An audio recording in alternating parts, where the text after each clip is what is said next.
Baik, hari ini saya akan menyampaikan firman Tuhan tentang apa yang Tuhan taruh di hati saya hari-hari ini. Saya berpikir kenapa begitu banyak komentar negatif tentang kekristenan. Baik di Facebook, Instagram. Kenapa orang suka mengomentari tentang hamba Tuhan, menilai kekristenan dari sudut pandang yang negatif. Karena pemikiran mereka begini. Ngakunya Kristen, tapi kelakuannya bikin orang gak demen. Saya pernah sampaikan bahwa di dalam kekristenan ada sebuah standar yang dituntut dari kita. Dunia memiliki sebuah barometer bahwa orang Kristen harus seperti ini. Kenapa begitu?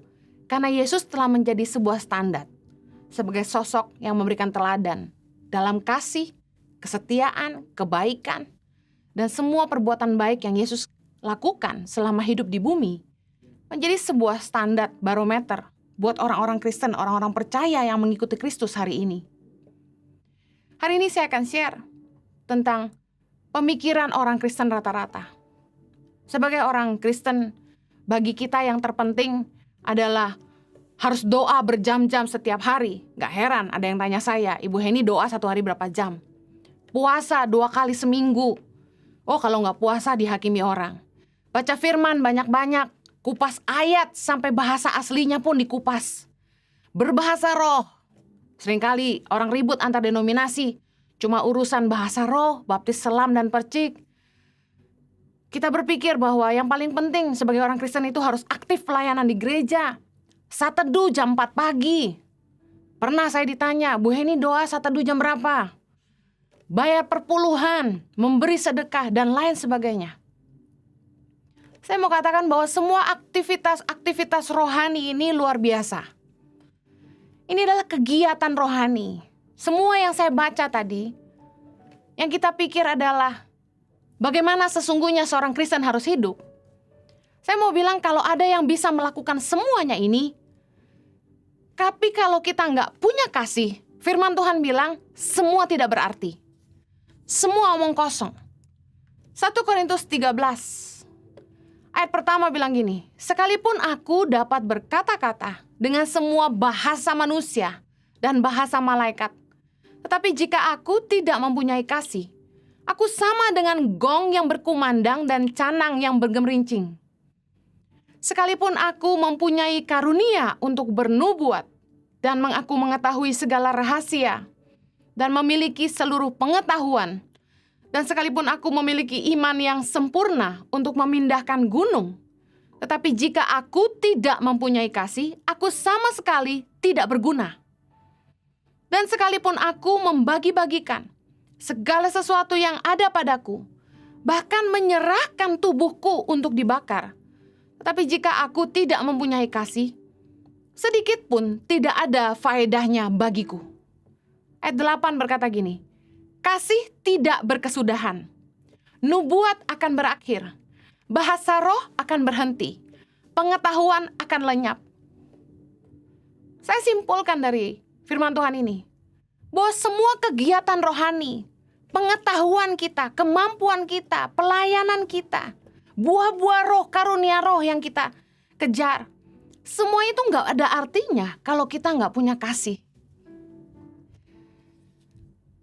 Saya pernah kenal orang yang rajin puasa, baca Alkitab luar biasa, doa, saat teduh subuh-subuh. Tapi kehidupannya, kalau ngomong, nyakitin orang terus. Selalu sumpahin orang. Saya lihat banyak orang yang kehidupan rohaninya sama kehidupan nyatanya bertolak belakang. Firman Tuhan berkata dalam 1 Korintus 13 ayat 3, dia bilang, dan sekalipun aku membagi-bagikan segala sesuatu yang ada padaku, bahkan menyerahkan tubuhku untuk dibakar, tetapi jika aku tidak mempunyai kasih, sedikit pun tidak ada faedahnya bagiku. Rasul Paulus berkata begitu. Artinya apa? Sekalipun kita pikir kita murah hati, kita suka memberi, bahkan sampai kita merelakan tubuh kita untuk dibakar, tapi jika kita nggak punya kasih, nggak ada artinya. Berarti gini, kasih itu murah hati kata firman Tuhan. Tapi orang bisa memberi tanpa kasih. Berarti orang yang suka menabur bukan jaminan dia betul-betul hidup di dalam kasih. Matius 6 ayat 2 bilang, apabila engkau memberi sedekah, janganlah engkau mencanangkan hal itu seperti yang dilakukan orang munafik di rumah-rumah ibadat dan di lorong-lorong, supaya mereka dipuji orang. Aku berkata kepadamu, sesungguhnya mereka sudah mendapat upahnya. Kalau orang yang melayani Tuhan berpikir, saya sudah menabur banyak di gereja, saya sudah banyak memberi. Saya mau bilang firman Tuhan ingatkan kita, enggak jaminan kita sudah hidup dalam kasih. Bahkan ada orang-orang yang suka sekali nabur kemana-mana. Suka sekali nabur ke gereja. Tapi sama saudaranya sendiri pelit sekali. Sama pembantunya aja pelit sekali. Ini yang arti firman Tuhan. Karena kebanyakan orang senang memberi supaya dipuji. Orang yang suka memberi belum tentu punya kasih. Tapi orang yang punya kasih pasti murah hati. Mari saya mau ajak saudara untuk melihat bagaimana dengan hidup saya. Saya ingin mengajak bagaimana setiap kali kita dengar firman, kita langsung merefleksikan itu ke hidup sendiri. Periksa hidup kita. Bagaimana dengan hidup saya? Matius 7 ayat 20 bilang gini, jadi dari buahnya lah kamu akan mengenal mereka. Bagaimana dengan buah-buah kehidupan kita sendiri? Kalau kita mau tahu sudah baik atau belum hidup kita, mari lihat buah kehidupan kita. Apa yang kita hasilkan lewat buah kehidupan kita? Cara menilai baik atau tidak, kata firman Tuhan itu lihat buahnya. Matius 7 ayat 17 bilang gini, demikianlah setiap pohon yang baik menghasilkan buah yang baik, sedangkan pohon yang tidak baik menghasilkan buah yang tidak baik. Orang hanya akan tahu kita hidup di dalam kasih atau enggak. Mereka akan lihat dari buah kehidupan kita. Apa yang lahir dari hidup kita. Tindakan kita bicara jauh lebih keras daripada kata-kata kita. Dari buah kehidupan seseorang, kita dapat melihat apakah dia sungguh-sungguh mengasihi Tuhan dan sungguh-sungguh hidup dalam kasih. Hukum terutama dalam hidup orang Kristen adalah Matius 22 ayat 36-40 yang berkata begini. Guru, hukum manakah yang terutama dalam hukum Taurat? Jawab Yesus kepadanya. Kasihilah Tuhan Allahmu dengan segenap hatimu, dengan segenap jiwamu, dan dengan segenap akal budimu. Itulah hukum yang terutama dan yang pertama. Dan hukum yang kedua yang sama dengan itu, ialah kasihilah sesamamu manusia seperti dirimu sendiri. Pada kedua hukum inilah tergantung seluruh hukum Taurat dan kitab para nabi. Saya ingin share bukti orang mengasihi Tuhan yang pertama adalah ia melakukan firman Tuhan. Tadi hukum yang terutama adalah bahwa kita harus mengasihi Tuhan dengan segenap hati, dengan segenap jiwa, dengan segenap akal budi. Dan bagaimana kita tahu bahwa kita sudah mengasihi Tuhan atau belum? Kata firman Tuhan dalam Yohanes 14 ayat 15, jikalau kamu mengasihi aku, kamu akan menuruti segala perintahku. Bukti orang mengasihi Tuhan yang pertama adalah dia melakukan firman Tuhan. Kadang pada kenyataannya nggak enak buat daging, tapi kita memilih untuk taat kepada firman. Contoh, firman Tuhan berkata, jangan membalas kejahatan dengan kejahatan. Sebenarnya, kita marah banget. Kalau kita boleh jujur sejujur-jujurnya, mungkin ada keinginan jahat keluar dari hati kita ketika kita ingin membalas perbuatan orang yang jahat kepada kita. Gak enak buat daging. Saat kita dimaki, kita gak boleh membalas. Kita diam saja. Waktu kita difitnah, kita gak boleh marah. Waktu kita dikutuk, firman Tuhan bilang kita harus memberkati. Apakah mudah? Gak mudah, susah banget. Gak enak buat daging. Tapi orang yang mengasihi Tuhan akan memilih taat kepada firman. Bayar perpuluhan contohnya. Apakah mudah melepaskan 10%? Gak mudah. Bagi orang yang gajinya kecil, bayar 10% itu berat sekali. Karena dia cuma punya segitu-gitunya. Untuk orang yang punya harta banyak, membayar 10% jauh lebih besar, pasti terasa berat juga. Tapi kalau orang mengasihi Tuhan, orang akan tetap taat kepada firman. Itu masuk firman Tuhan. Yesus berkata, jikalau engkau mengasihi aku, kamu akan menuruti segala perintahku. Ayo belajar mencintai Tuhan dengan seluruh hidup kita. Dengan segenap hati. Dengan segenap jiwa. Segenap akal budi. Yang artinya gini, perenungan hati kita, pertimbangan di batin kita, cara berpikir kita, kerinduan kita, kehendak kita, semuanya kita tundukkan di dalam firman. Waktu kita mau ngambil keputusan dalam apapun, kita pastikan sesuai nggak sama firman Tuhan. Belajar mencintai Tuhan dengan seluruh hidup kita. Cinta tuh bukan hanya di bibir saja. Ada lagunya ya. Matius 15 ayat 8 bilang, bangsa ini memuliakan aku dengan bibirnya, padahal hatinya jauh daripadaku. Bukti orang mengasihi Tuhan, dia pasti dengar-dengaran dengan Tuhan. Kalau Anda mengasihi pasangan Anda pasti mau dengar. Anda peduli dengan perasaannya. Anda pasti mau dengar apa yang jadi kerinduannya. Anda mau jaga perasaan pasangan Anda. Bukan karena Anda takut kepada pasangan Anda, tapi sederhana karena Anda mengasihi dia. Anda tidak mau menyakiti hati pasanganmu. Sama dengan Tuhan. Seringkali di dalam kekristenan keliru sekali. Yang kita lakukan adalah kita taat kepada firman karena kita takut ancaman. Karena kita takut masuk neraka. Padahal harusnya motivasi kita ketika kita taat sama Tuhan karena kita mengasihi Tuhan dan kita gak mau menyakiti hatinya. Belajar kasih mengasihi Tuhan dengan segenap hati kita. Ada orang yang bilang sama pasangannya, I love you, tapi dia selingkuh. Sama dengan Tuhan. Tuhan gak mau kita bilang aku mengasihi Tuhan, tapi kemudian kita gak peduli sama firman Tuhan. Kita hidup dengan cara-cara kita sendiri. Kadang-kadang orang Kristen di gereja begitu antusias menyembah Tuhan, dengar firman Tuhan semangat, bilang amin keras-keras. Waktu nyembah mewek, meler, semua tumpah. Tapi keluar dari gereja, semuanya berubah. Gak takut Tuhan, dagang nipu orang, merugikan teman sendiri gak masalah. Jahat sama keluarga, menghina orang. Kadang-kadang saya berpikir kenapa begitu banyak orang hidup seperti di dua dunia, penuh dengan kepalsuan. Mari belajar hidup dalam kasih. Dalam setiap perenungan hati kita dan pertimbangan di pikiran kita. Pakai firman Tuhan jadi dasar pertimbangan kita. Yang kedua, bukti orang mengasihi Tuhan, dia mengasihi sesama. Tadi firman Tuhan katakan, hukum yang kedua yang sama dengan itu. Yang sama artinya gini, mengasihi Tuhan berarti mengasihi sesama.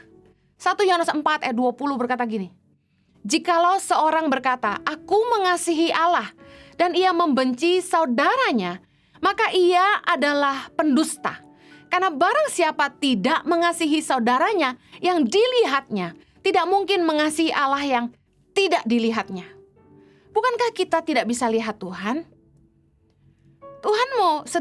Firman Tuhan sederhana bilang gini, kalau kita nggak bisa mengasihi sesama yang kita bisa lihat, bagaimana kita bisa mengasihi Allah yang kita nggak bisa lihat? Kalau kita mau belajar mengasihi Tuhan, mulailah belajar mengasihi sesama. Karena ketika kita bisa mengasihi orang lain, sesungguhnya kita sedang mengasihi Tuhan yang kita nggak bisa lihat. Saya sedih. Keluarga sedara saja bisa bertengkar gara-gara urusan harta. Orang tua dan anak bisa bertengkar cuma gara-gara harta. Jangankan mengasihi sesama, mengasihi saudara yang sekandung dan sedara saja kadang susah. Kadang-kadang ada sifat, karakter, kelakuan adik atau kakak yang mungkin bikin kita itu mendidih bahasanya. Rasanya kalau bisa dibuang tali persaudaraan itu Udah gak usah aja. Lu, gue. Kita hidup masing-masing. Gua gak mau tahu. Tapi firman Tuhan bilang, kalau kita benci sama saudara kita sendiri, kita adalah tukang bohong. Kita bohong waktu kita bilang, I love you Lord. Kita bilang sama Tuhan, aku mengasihi Engkau. Tapi kita benci sama saudara kita. Saya lahir di keluarga yang cukup besar. 3 saudara kandung, 4 saudara tiri. Saya mau bilang jujur, gak gampang mengasihi saudara tiri. Yang 2 gak terlalu dekat, karena beda ibu. Yang 2 lebih dekat. Waktu kita gak setuju dengan bagaimana cara mamah mendidik anak-anaknya, kita tegur, kita kasih tahu, dan mama gak terima. Itu saya kayak udah pengen gini, saya gak mau tahu. Kalau gak mau dibantu hari ini, besok-besok jangan nyusahin gua. Itu kayak gini, saya pengen selesai aja gitu sama mereka. Pengen gak mau tahu lagi gitu. Saya sadari firman Tuhan ini bilang gini, jikalau seorang berkata aku mengasihi Allah dan ia membenci saudaranya, kadang-kadang jengkel. Kalau saya ngelihat orang yang hidup gak berguna, nyusahin orang, lalu dia gak mikir ke depan. Besok-besok kalau orang tua gak ada, dia hidup bagaimana? Tapi saya bilang sama Tuhan gini, gak bisa sih saya benci saudara gitu. Sekesal-kesalnya, semarah-marahnya. Karena saya tahu bahwa itu akan membuat saya jadi tukang bohong aja. Saya bilang saya mengasihi Tuhan, tapi saya benci saudara sendiri. Karena firman Tuhan bilang, kalau kita gak bisa mengasihi saudara yang kita bisa lihat, gak mungkin kita bisa mengasihi Allah yang tidak bisa kita lihat. Saya ngalamin mengasihi sesama tuh gak mudah. Orang yang sedara sama kita aja, itu betapa susahnya. Apalagi kita belajar mengasihi orang yang gak ada hubungan apa-apa sama kita. Kami menolong orang miskin. Staf saya mengeluh, aduh, nolong orang begini begitu. Saya cuma kasih tahu, nolong orang susah itu tidak mudah. Seringkali mengasihi itu banyak tantangannya. Bukankah itu juga yang Yesus alami? Karena dia mengasihi kita, dia berdarah-darah. Kalau belum berdarah-darah itu belum mengasihi namanya.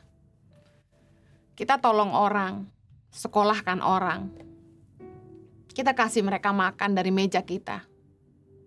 Mereka bisa tusuk kita dari belakang. Bisa menjelek-jelekan kita, bisa fitnah kita.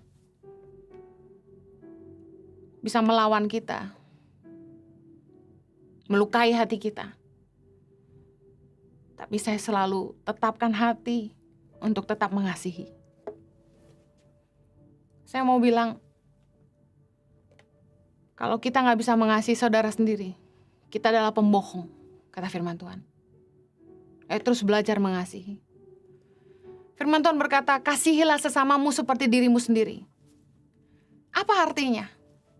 Artinya begini, perlakukan orang lain seperti kita sendiri ingin diperlakukan. Matius 7 ayat 12 bilang gini, segala sesuatu yang kamu kehendaki supaya orang perbuat kepadamu, perbuatlah demikian juga kepada mereka.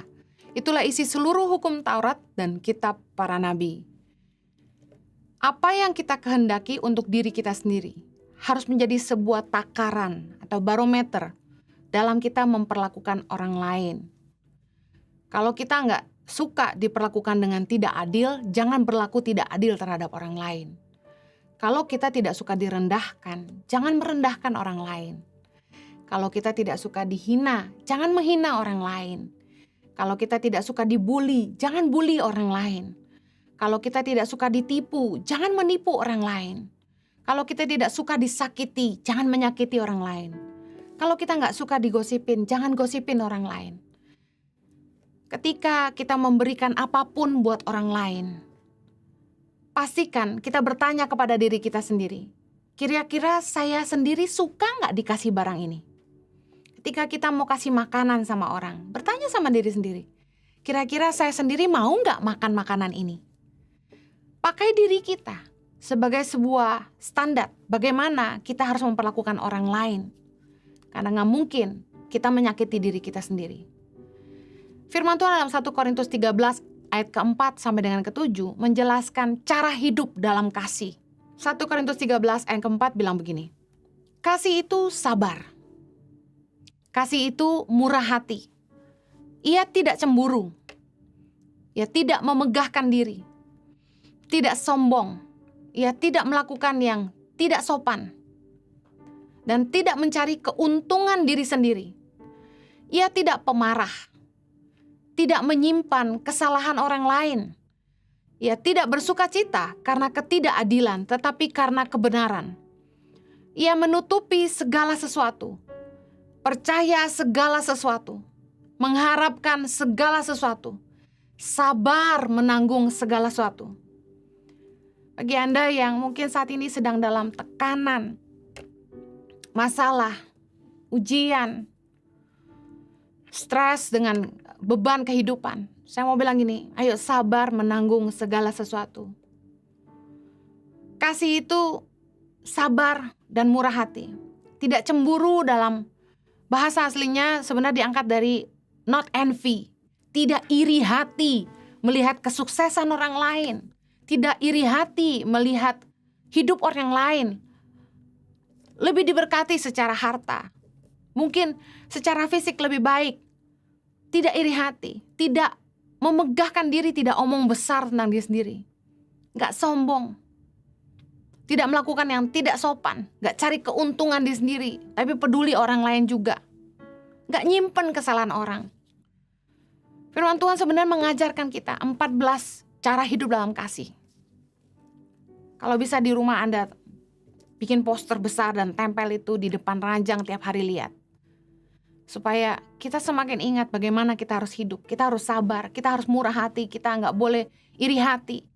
Kita tidak memegahkan diri, tidak sombong, tidak melakukan yang tidak sopan, tidak mencari keuntungan diri sendiri, tidak pemarah, tidak nyimpen kesalahan orang lain, tidak bersukacita karena ketidakadilan tapi karena kebenaran. Menutupi segala sesuatu, percaya segala sesuatu, mengharapkan segala sesuatu, sabar menanggung segala sesuatu.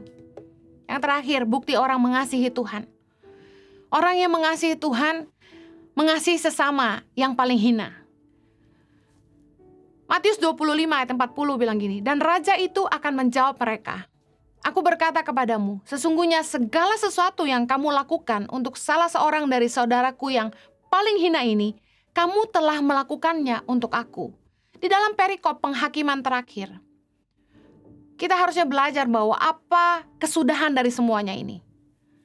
Yesus memberikan hint, kisi-kisi, bahwa pada hari penghakiman terakhir, all things yang paling matter adalah tentang bagaimana kita hidup dalam kasih. Matius 25 ayat 40, kita belajar bahwa raja itu menjawab, segala sesuatu yang kamu lakukan untuk salah seorang dari saudaraku yang paling hina ini, kamu telah melakukannya untuk aku. Siapa yang paling hina dalam hidup kita? Orang-orang yang kita pandang tidak sederajat kah? Orang-orang yang kita pandang rendah kah? Orang-orang miskin yang mungkin kotor dan menjijikan bagi kita kah? Siapa yang paling hina bagi Anda? Orang-orang yang Anda benci kah? Orang-orang yang pernah berbuat jahat? Orang-orang yang telah melukai hidupmu? Siapa yang paling hina bagi kamu? Karena apa saja yang kita lakukan terhadap orang yang paling hina, kata Tuhan, kita melakukannya untuk Tuhan. Saya ingin menutup dengan pesan ini. Ampuni orang-orang yang pernah berbuat salah kepada kita. Karena sebagaimana kita telah diampuni, ampuni juga kesalahan orang lain. Matius 6 ayat 14 berkata, karena jikalau kamu mengampuni kesalahan orang, Bapamu yang di sorga akan mengampuni kamu juga. Bukankah kita ingin diampuni? Saya nggak tahu dengan Anda. Kalau saya, dosanya banyak. Dan saya sangat butuh diampuni sama Tuhan. Dan Tuhan, firman Tuhan berpesan, Kalau kita ingin diampuni, kita juga harus mengampuni orang lain. Matius 6 ayat 15 bilang, tetapi jikalau kamu tidak mengampuni orang, Bapamu juga tidak akan mengampuni kesalahanmu. Kalau kita sadar dosa kita banyak aja diampuni sama Tuhan, masakan kita nggak bisa ngampuni kesalahan orang lain? Kita harusnya bisa menunjukkan kemurahan untuk orang lain karena kita menyadari kita sendiri telah beroleh kemurahan. Kita sudah terlebih dahulu dikasihi dan diampuni oleh Allah, dan sudah seharusnya kita juga belajar mengasihi dan mengampuni sesama kita. Saya tahu waktu kita disakiti, nggak mudah untuk mengampuni. Tapi kalau kita sadar bahwa semua orang bisa bikin salah, bahwa kita nggak ada di sepatu mereka. Mereka punya alasan untuk melakukan apa yang mereka lakukan, benar atau salah, terlepas dari benar atau salah. Kalau Tuhan saja bisa ngampuni kita dengan dosa kita yang banyak, kenapa kita nggak bisa ngampunin orang lain yang bersalah sama kita? Dalam Lukas 7, ketika seorang perempuan yang berdosa membawa buli-buli pualam dan menyirami kaki Yesus, membasuh kaki Yesus dengan minyak narwastu dan mengusapnya dengan rambutnya. Yesus berkata dalam Lukas 7 ayat 47, sebab itu aku berkata kepadamu, dosanya yang banyak itu telah diampuni, sebab ia telah banyak berbuat kasih. Tetapi orang yang sedikit diampuni, sedikit juga ia berbuat kasih. Kalau kita sadar bahwa dalam hidup kita udah banyak bikin dosa, kalau kita udah banyak bikin salah, harus yang kita lakukan adalah kita harus banyak berbuat kasih. Karena ternyata Yesus berkata, dosanya yang banyak telah diampuni sebab ia telah banyak berbuat kasih. Perbuatan kasih menghapus dosa. Perbuatan kasih kita kepada sesama membuat hati Tuhan juga tersentuh dan mengampuni dosa kita. Justru orang yang banyak berbuat dosa harus banyak berbuat kasih.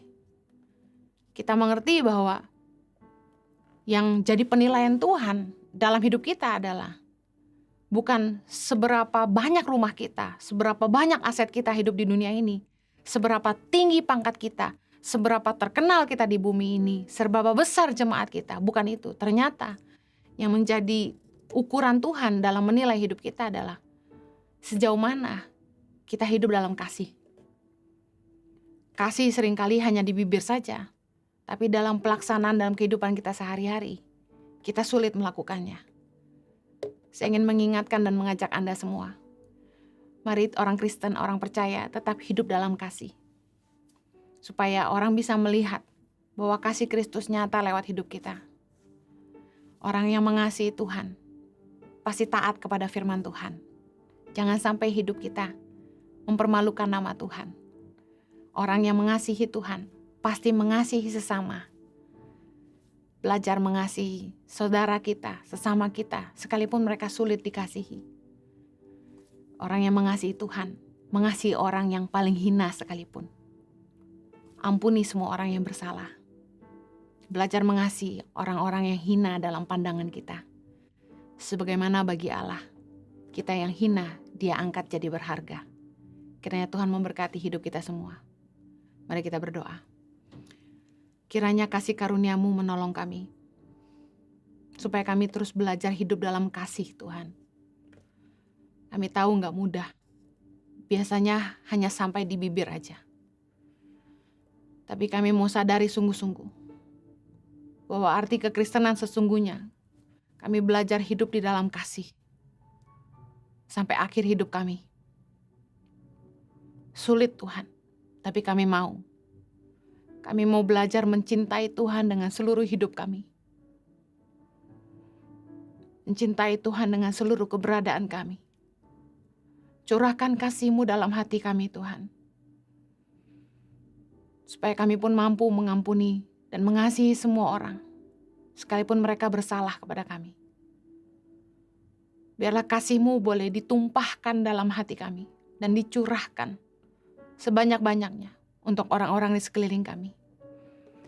Pakai hidup kami untuk jadi saluran kasih-Mu buat banyak orang Tuhan. agar Kristus semakin dipermuliakan lewat hidup kami. Demi nama Yesus kami berdoa. Amen.